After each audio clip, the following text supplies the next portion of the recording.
अस्सलाम वालेकुम। जुनेद डार, जुनेद एसोसिएट से आज का ये वीलॉग है स्पेशली ताज रेजिडेंशिया के हवाले से। और मेरे साथ अफजाल भाई मौजूद हैं। अफजाल भाई आप सिंपली कह लें कि ताज रेजिडेंशिया की जो है ना वो दाई हैं। He knows Taj Residencia is back of his hand. और इन्होंने जब से ताज रेजिडेंशिया जो है वो बनना शुरू हुई है सोसाइटी, तब से ये उसको डील कर रहे हैं और माशाल्लाह बड़े कॉम्पिटेंट एक्सपीरियंस बन रहे हैं। मैंने कहा इनकी मौजूदगी का फायदा उठाएं। आज हम ताज रेजिडेंशिया की आपको लोकेशन शेयर करेंगे, उसका डिस्टेंस शेयर करेंगे, मेन जो आईजेपी रोड है यहाँ से जो जीटी रोड है आगे जो, और साथ उसका प्राइस कंपैरिजन भी आपको देंगे, डेवलपमेंट कैसी है वहाँ पे और किन लोगों को वो सूट करती है वो लोकेशन। और एक तो अच्छी बात यह है कि एनओसी अप्रूव्ड है। और बैक पे आप बात करें तो जिनका इस्लामाबाद में फेट में सेंटोरस माल है, ये उसी ग्रुप की जो है ना सोसाइटी है। तो अब मैं ज्यादा टाइम नहीं लूंगा और मैं अब चाहूंगा कि हम अफजाल भाई से इस हवाले से बात करें। और आपके माइंड में भी जो भी क्वेश्चंस हो, क्यूरीज हो, आप कमेंट सेक्शन में जो है वो हमें बता सकते हैं। जी अफजाल भाई, कैसे हैं आप? ठीक जी, अल्लाह का शुक्र है, अल्हम्दुलिल्लाह। बहुत शुक्रिया जी जुनैद भाई, आपने मुझे मौका दिया कि मैं ताज रेजिडेंशिया के बारे में कुछ अपने आपके नाजरीन को और आपके दोस्तों को बता सकूं। ताज रेजिडेंशिया का मैं गुज़श्ता 8 साल से 2017 से काम कर रहा हूँ। इसकी सबसे अहम जो चीज़ है ताज रेजिडेंशिया की, वो इसकी लोकेशन है। जुनैद भाई, जब हम लोकेशन की बात करते हैं ना, तो सबसे अहम चीज़ ये है कि जीटी रोड से, ये जब भी हम जीटी रोड से गुजर रहे हैं, तो जीटी रोड से ताज रेजिडेंशिया का कुल फासला 3 मिनट का है, यानी 3 से 4 मिनट की ड्राइव है। आप उसकी लोकेशन में सबसे अहम चीज जीटी रोड से उसका फासला है, उसकी अप्रोच है। आप राइट साइड में देखते हैं तो कायदे आज़म इंटरनेशनल हॉस्पिटल है। बिल्कुल ठीक है। आमतौर पर ये इश्यू होता है कि आपके घर के करीब कोई बड़ा हॉस्पिटल हो, तो 3 से 4 मिनट के फासले पर ये हॉस्पिटल है कि in case of any emergency आप यहाँ आ सकते हैं। ये तो सर डेवो का अड्डा भी आगे 26 नंबर चुंगी आगे, और ये I-14, 15 मेरा ख्याल है यही रास्ता सारा का।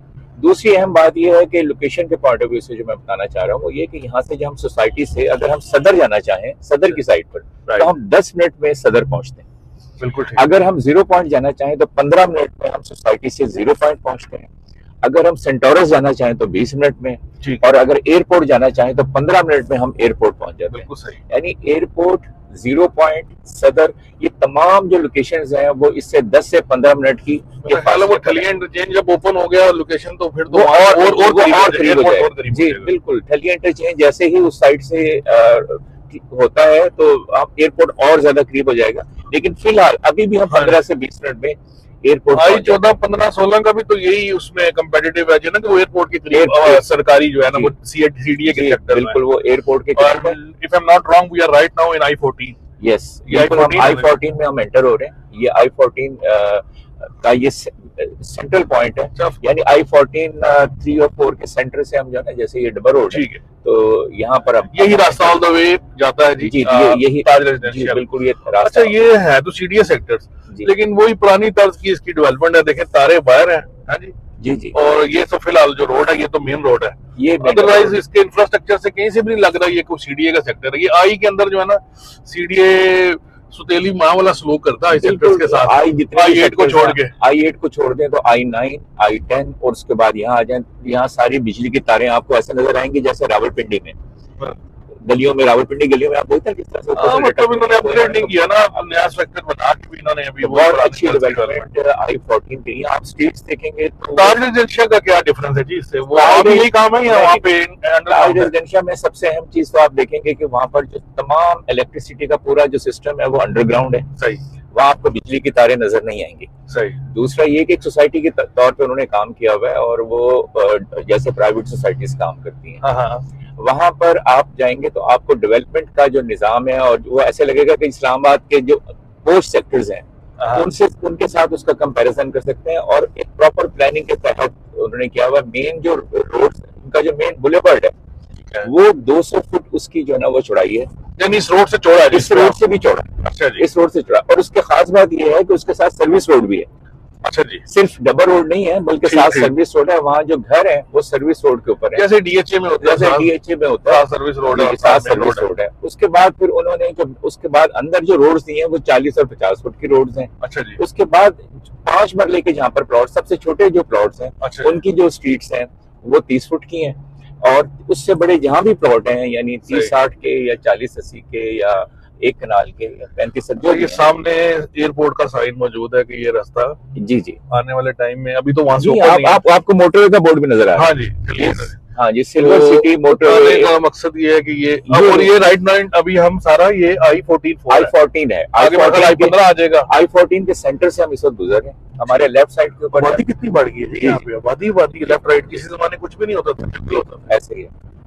अच्छा, तो ये बताएं ताज रेजिडेंशिया में अभी क्या आबादी है, कितनी की दुनिया ताज रह गई? रेजिडेंशिया में इस वक्त जो घरों की तादाद है वो 300 को क्रॉस कर गई हुई है, अच्छा जी, और 200 से ज्यादा जो है ना वो फैमिलीज वहाँ पे रह रही हैं। यानी जो मैंने 200 से ऊपर जो तादाद है घरों की, वो आप समझ लें कि या तो वो मस्जिद बन है चुके वहाँ हैं, पे, जामिया या मस्जिद। तो वो बन चुके हैं या वो मेरा पहला टूर है ताज रेजिडेंशिया का अब्दाल में, इसलिए मैं वो लोग जो पहली दफा इस बारे में सुन रहे हैं, क्योंकि ताज रेजिडेंशिया शुरू में जब आई थी तब तो इन्होंने बहुत मार्केटिंग की, दुनिया इनको जानती है। जी जी लेकिन उसके बाद जो है ना, आंख ओझल बाहर ओझल, मार्केटिंग ना हो तो लोगों को इतना ऐसा पता नहीं होता। हालांकि सोसाइटी के पास एनओसी है, बहुत बड़ा ग्रुप है इसके पीछे। जी जी तो इसीलिए मैंने कहा जब ताज आपकी जो है ना मौजूदगी का फायदा उठाएं और लोगों को वो प्रोडक्ट्स बताएं जहाँ पे जो ऑथेंटिक है, जी जी जहाँ पे किसी ने घर भी बनाना है हाँ। या इन्वेस्टमेंट करनी है। तो आजकल वैसे रियल एस्टेट में इन्वेस्टमेंट तो कोई नहीं कर रहा, लेकिन एक एंड यूजर है जिसको अपने सर छुपाने के लिए एक जगह चाहिए, एक लोकेशन चाहिए बिल्कुल और सही जगह चाहिए। जी। तो मेरा ख्याल है कि हम लोगों को जो है ना वो सही जगह बताएं कि भाई this could be one of your options. बिल्कुल। अच्छा, एक अहम बात जो है ना वो ये है, वहां पर अब आपने जो मैं पहले सवाल का जवाब आपको देता हूँ कि ताज रेजिडेंशिया के अंदर उन्होंने हर सेक्टर के अंदर एक जामे मस्जिद, अच्छा जी। हर सेक्टर के अंदर पार्क, एक से ठीक है। ज्यादा पार्क वो प्लान किए हुए हैं और बना भी दिए हैं। सेक्टर ठीक। ट्यूलिप के अंदर पार्क बन चुका हुआ है, आपको अभी दिखाएंगे। ठीक। मस्जिद बन चुकी हुई है। इसी तरह से ठीक। सामने जो सेक्टर है उसके लिली ब्लॉक है, ठीक उसके अंदर भी पार्क बन चुका हुआ है। सही। हर सेक्टर में पार्क और मस्जिद की जो है ना उन्होंने प्रोविजन रखी हुई है। उसके अलावा ये कि हम उन्होंने यहाँ पर एक बच्चों के लिए स्कूल, प्राइमरी स्कूल का आगाज करते हुए लॉ कॉलेज यहाँ आ चुका हुआ है। हाँ हाँ, अच्छा जी जी, और अभी हम वहाँ का भी विजिट करेंगे, लॉ कॉलेज का भी। इसी बच्चों का स्कूल भी यहाँ मौजूद है। एक फूड कोर्ट यहाँ बन रहा है और वो बहुत बड़े पैमाने पर, यानी मेरा ये ख्याल है कि आइंदा इर्द गिर्द I-14, I-15, I-16 और दीगर जगहों से भी लोग खाने पीने के लिए यहाँ आया करेंगे। यार आबादी बहुत होगी लेफ्ट राइट, और वही बात है कि यहाँ से भी किसी को जाना तो वो 26 नंबर ही या जहाँ से भी हम एंटर हुए वहीं से उनको जी। ये अम्यूनिटीज मिलेंगी, तो अच्छी बात है। हाँ, ताज रेजिडेंशिया अब में आपको ताज रेजिडेंशिया में ये बोर्ड लगा है ताज का। जी जी, ये जो ताज रेजिडेंशिया में आपको फूड कोर्ट बहुत बड़ा जो है ना वो कुछ दिनों में उसका इफ्तिताह होगा। अच्छा बन चुका हुआ है, उसका इंफ्रास्ट्रक्चर सारा बन गया है।